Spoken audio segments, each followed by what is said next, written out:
Hey everyone, it's Synecdoche too. Welcome to another video. Some of you may not know, I have been doing some sightseeing in London where I travel to places that I look interesting and have never seen before. I have posted all my adventures onto Instagram and Facebook, including the date I was there and any information that is relevant. Now you may ask, why didn't I go to these typical other areas that tourists or Londoners tend to go to? My answer would be that I enjoy not having all the crowds I have to follow, and I prefer to go to new places as London itself is massive, with different gems or hidden areas that the average person or tourist is not aware of. I enjoy the experience of learning new ways of moving through London and learning about the history or importance of the area in question. In this video I will rank 10 of these areas that I have been to, and which will include a summary of where these areas are and roughly what to expect, as well as give 3 things that I liked about the area and 3 things that could have improved the experience.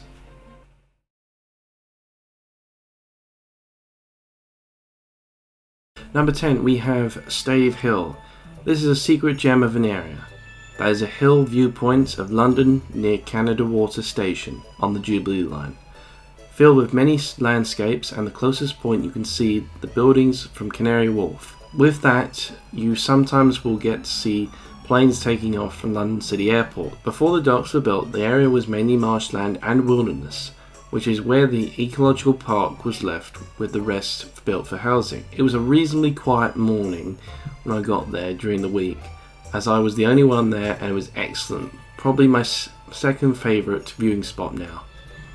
Now, the 3 good things from this experience was the fact that you can see Canary Wharf skyline. You can get some really good shots like this one here over the city. You also have very few people. You also have the view of the Tower Bridge you can see, and the Shard, which is another excellent way of seeing it from a distance.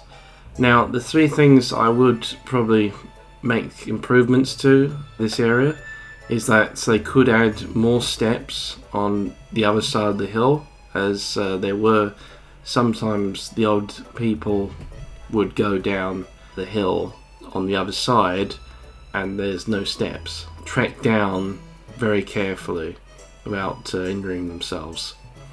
Another thing is the trees do cause an issue when trying to see everything, and I probably suggest increasing the height of the hill, or at least making a higher point to see more of London.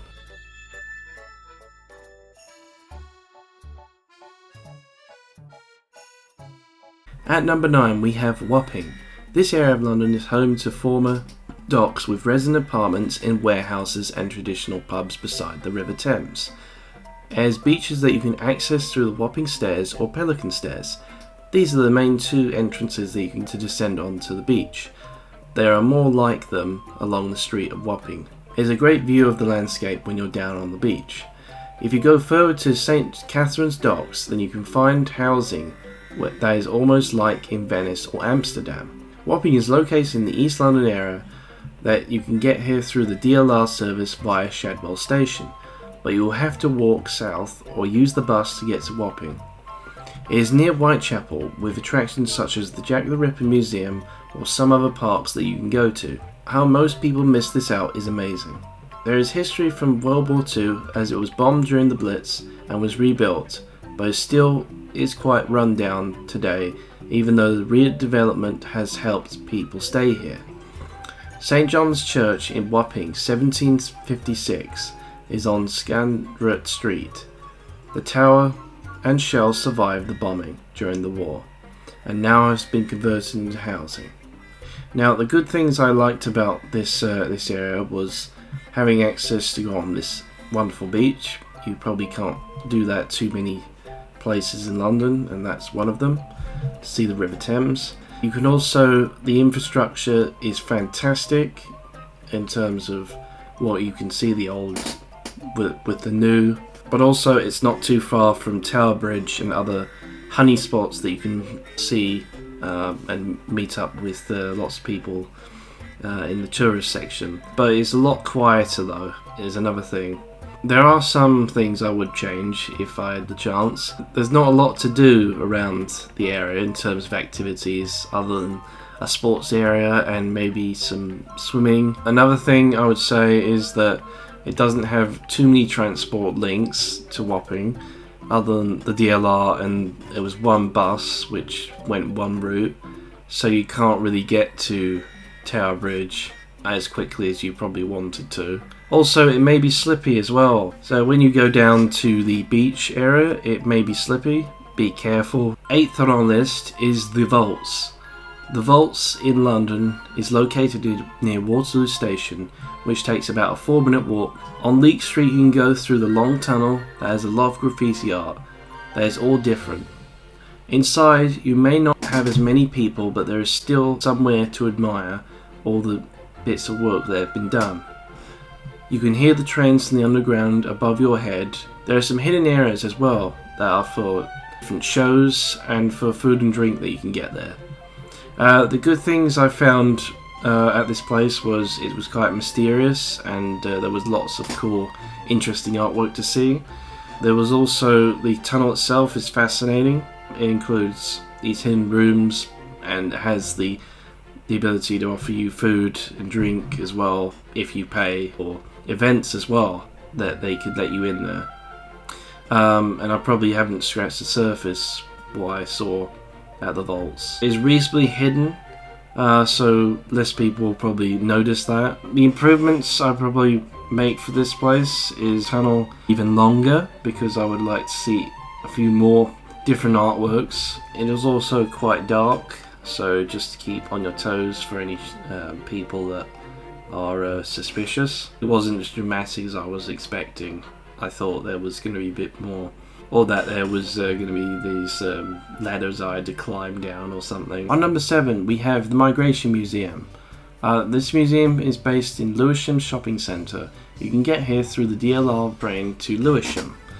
This museum explores the movement of people to the UK who have come from different backgrounds and all different ages that have integrated into society. The NHS exhibit which I saw was all to do with how foreign doctors / nurses etc. joined the NHS and what their lives were like in terms of their experience. Migration is an increasingly discussed topic across the UK and many other countries today, but one view suggests that the NHS would not be the same as it is today without migration. This is a unique era to learn with many of the stories.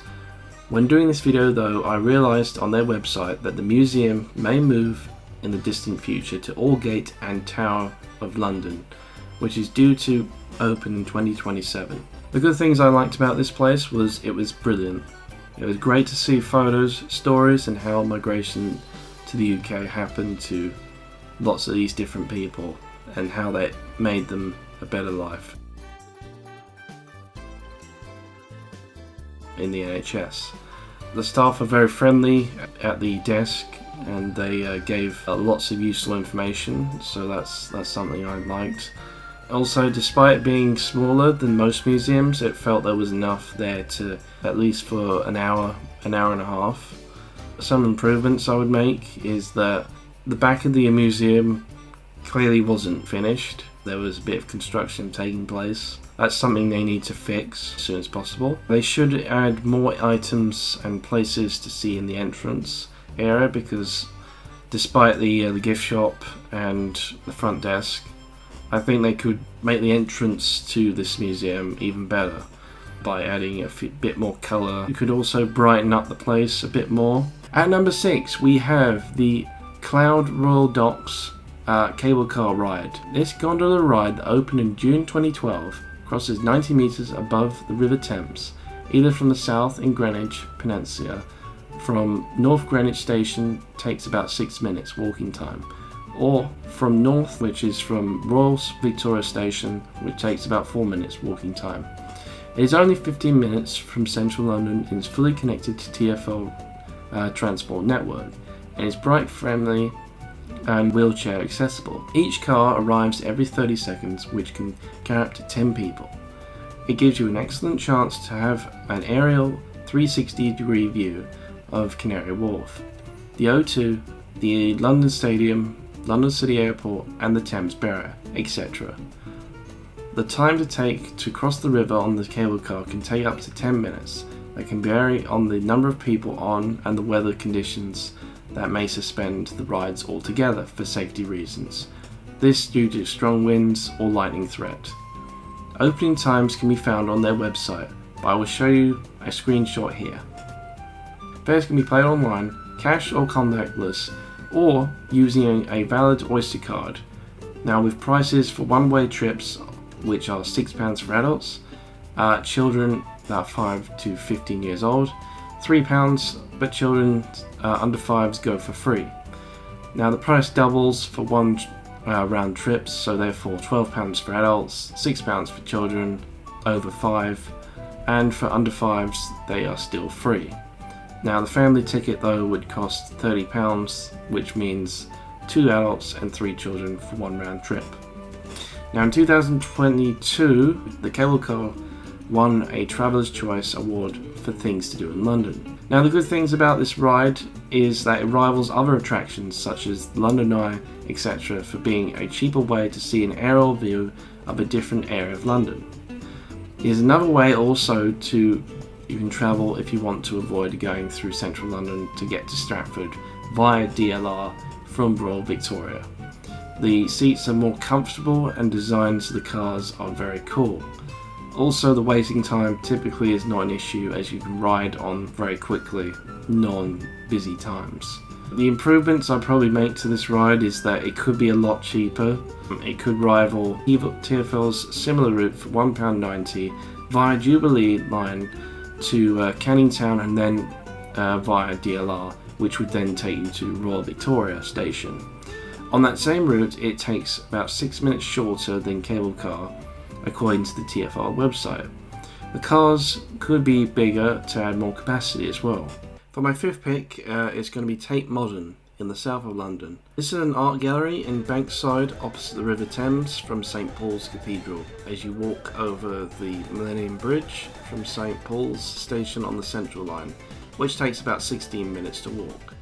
Also going from Southwark station on the Jubilee line, which takes about 10 minutes, or for Blackfriars on the District and Circle line, which is a 9-minute walk. The gallery is free to enter, with some exhibits you must pay for. It is a place where you can get food and drink, and the space is used well. It is in the category of one of the largest modern museums in the world. It used to have the Bankside power station there, which is why the Turbine Hall is the first room you'll enter in when visiting. All the exhibitions are unique. They are typically quite modern, with some that you've never seen before, with some combining with international pieces from art. To list some of the works I found interesting on my visit are the following. Man with Newspaper, 1928, from Rene Magritte. We then have Synecdoche, 1991 to 2018, Bryson Kim. New York City from 1965, Joel Meyerowitz. And I Am Afraid, 2009, Louise Bourgeois. I'm sorry if I've pronounced those names wrong. Now the good points I liked about this was it was definitely worth going seeing. All these different styles of artwork that you probably would see in the National Gallery, which is another really good place to go to. You can be a bit more creative here. It being free, it gives you a lot of artwork to look at. You know, it's just a lot of the paid stuff is on the higher levels, so you probably don't even have to see all those things because you've probably seen enough already. I also valued the experience of how each room was not too crowded and everyone was kind of spaced out reasonably. The improvements I'd probably make is that you got to give at least a free map to everyone, as it's sometimes a bit difficult to navigate in certain areas. The time taken is slightly too long in terms of one visit. If you want to view everything that is free, and it takes about at least 3, maybe 4 hours to view everything. It would take longer if you paid for the extra exhibitions that you would like to see. Now obviously art is subjective, and there are probably some bits of art in there which probably visitors may probably not like as well, because it probably is a little bit excessive, it stays as the 5th best at the moment. My 4th pick for this list is the Bank of England Museum. It's located near Bank Underground Station in the centre of London. It takes a dive into the history of the Bank of England and how it's changed over many years until today, where it has faced new challenges.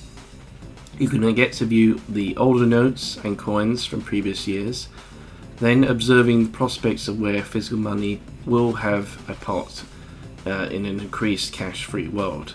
You can't go inside the gold vault, but you can have your picture taken that shows gold, that being a photo on the wall. Learning about the different types of gold and the way to determine what fool's gold is really cool as well. The Future of Money, a new exhibit, is make you think about some of the ideas of handling your money. You'll also have the chance to test your strength by lifting one gold bar up, which I found challenging. Some of the good things I liked about this was taking a photo inside the vaults that store the bank's gold, was pretty fun and funny in itself.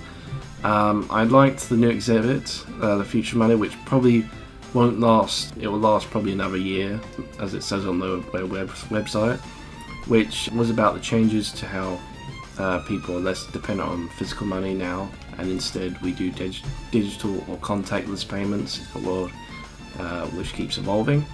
And explains the debate on that, on whether the emergence of digital currencies in the forms of crypto payments and how that affects the world now. There's also a short section of how money affects climate change, with how governments spend in their budgets or in any company that wants to expand. It also investigates the other debates that are happening. I also got to see some of the older notes, which were nice, from the 1900s, which I really found pretty cool to see. Again, 3 improvements I would make. I wish that we could have gone into the Vault of Gold in the Bank of England. Also, probably need to freshen up the first room that you go into. Some of the places that you go into are a little bit smaller, so I think probably largen up some of the space, as it would be helpful with certain groups that would be going past, such as those on school trips and those who bring large crowds too, which was a bit annoying. For my 3rd pick of the most favourite place in London is my favourite, which is the Imperial War Museum, which is again south of the river. The museum is part of a branch of other attractions that includes the Churchill War Rooms, the Imperial War Museum in Duxford, and the Imperial War Museum in Manchester. Also the HMS Belfast, which you can go on. This museum in London is located on Lambeth Road, near Lambeth North Station, which is about 7-minute walk. From other stations include Elephant and Castle, which is about 10 minutes, and Waterloo, which is about 14 minutes. Other modes of transport are via buses taking the 344 and 360 routes by Lambeth North, Lambeth Road or Kennington Road, or taking the 59 and 159 bus routes. There is no general car parking, so driving is probably not a great option, but those who have blue badges can use one of the spaces that are provided behind the museum. But note, those spaces are limited and you should check before you go. The museum is free to enter and you can have access to all the main exhibitions, but if you want any guided tours, guided books, or access to any events, that you have to pay for them separately. Now, free Wi-Fi is available with a cafe on level 0, open until 5:30 PM, with a selection of food and drink. Shop is available to buy any souvenirs, which is on level 1, as you kind of enter in one of the entrances. The main displays include the First World War galleries, which tells the stories in sequence, and events that happened, of how it started, and the events that happened afterwards. It presents this information in a way that many will understand, regardless of their knowledge on the subject. The visuals feel like you're in the war as one of the allies. It gives enough information that drags you forward and keeps you engaged through the gallery, and the homemade trench that you can go enter halfway through will make you think it's the real thing. The Second World War galleries have over 1,500 items that show the reality of millions of people during the war. It includes personal stories that give a bit more in-depth information idea of the elements of war. far different from the First World War as it features more weapons and more machinery, as well as providing the building blocks of what our world is today. The most important exhibit I think you should need to visit is the Holocaust galleries. You need to be 14 plus and over to see these, as some of the material may be too graphic. This includes stories, books, photos, and a lot of imagery that shows the events that were happening in the backgrounds before and during World War II. It also displays how precious life can be. Finally, it includes recent information and view of war through the Cold War of the Atomic Age and conflict in the Northern Ireland between the Catholic, Republicans and Protestant loyalists. Some of the good things I really liked, it provides an enjoyable day to learn and educate about the recent histories of war. The quality visuals and everything that's in there, especially because it's a free museum, is well worth the visit. And the volunteers were very helpful as well, who answered a few of my questions that I had, and which I thought was very positive. The improvements. There is food and drink that you can buy in the museum. However, there is probably a lack of food and drink options around the museum. So you basically have to go there and pay a high price, unless you want to walk at least about 10 minutes down the road, or even 15 minutes to try and get something decent. It should include a free map for every visitor and have better direction signage on how huge the place is, and some places are blocked off and you kind of have to then go around again, and it's a bit annoying. Space on the higher levels is probably not utilised enough. If they add a few more interesting exhibits, then that should be filled quite nicely, and instead of doing a lot of these other events. Also, they didn't mention other wars as well over the 20th century, which would be nice to hear if they could do that. Finally, the Holocaust Museum, how it's presented, the right setting is right. However, from the last visit, it was a lot better back then. It was a lot better explaining what was going on at the time, and it had a lot more visuals as well. My second choice is Primrose Hill. This area is very special. It's very similar to Stave Hill, but in this sense you've got a bigger hill to look at, and you can see a proper skyline of land. As you can see, a lot more than normal. The nearest station is Camden Town Station, which is a bit of a brisk walk, passing Victoria's terraces and other unique places down most streets.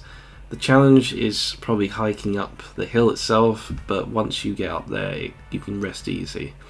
The good things I like about it is that you get a wonderful view of London's landmarks at the top of the hill, and the park is beautiful, and it's not too far from Regent's Park. The houses are wonderful to look at, with the old Victorian terraces sparkle around the border. The improvements, I'd say, are the lack of transport, and the fact that the nearest station is Camden Town is a bit annoying, because you have to then walk all the way there. And then a stretch, St John's Woods, which is another slightly longer walk to the Jubilee line. Another improvement I say is that they need to find a telescope, which would be nice to add on top of the hill for people to look out, see some of the sights. Also providing a bit more history about the area. If they added a bit more of that, then it'll probably be complete as a place, because there's not too much wrong with it. It is such a spectacular area which you can see for free. For my number one pick, it is Richmond. The Richmond area is beautiful, with its greenery by the River Thames. It is located in the southwest of London. Using the District Line or Overground Line, you can get to Richmond Station. Its heritage and royal parks such as Richmond Park that have a herd of wildlife in it, such as deer that roam freely. It includes the King Henry VIII Mound as a viewing hill spot that used to be for hunting and falconry. Bridges over the Thames are brilliant to look at, with the small boats by the Thames River. Other areas are home to meadows and wildflowers. The views here are incredible, as it reminds me of some of the photos that you see in the savannah in Africa, with the long grass plains and waterholes for animals to drink in the Richmond Park, that is. The good things I love about it is scenery, and amazing to watch all the deer and the other animals in the wild. How close you can get out to them as well is quite amazing. They might move away, but they will. If you keep a safe distance from them, then it's not going to be too bad of it, and you can take some quality photos. The views of the River Thames and the other landmarks, it's very peaceful. It's a very peaceful area. The infrastructure clashes with the old and the new of the bridges, and the housing was wonderful to witness. Now, improvements, very few. The number of cars that run into Richmond Park is probably too many. It spoils the peaceful nature that this park is supposed to represent. There's not probably too much you can do about this, but the flight path, the aircrafts that are coming into Heathrow Airport, it probably spoils, again, the noise itself probably spoils the peaceful nature that you're trying to create in around this park. But again, you probably can't do too much about it, so it's just a minor detail. Water stations could be very useful around the park, because there was probably almost not too many places you can get water from around this park. The only places you can probably get there is the restaurants that are there and the pubs. Alright guys, I'm going to end this video today. Hope you enjoyed. Do leave a like, subscribe for more of this content, and I'll see you guys all in the next video. Goodbye.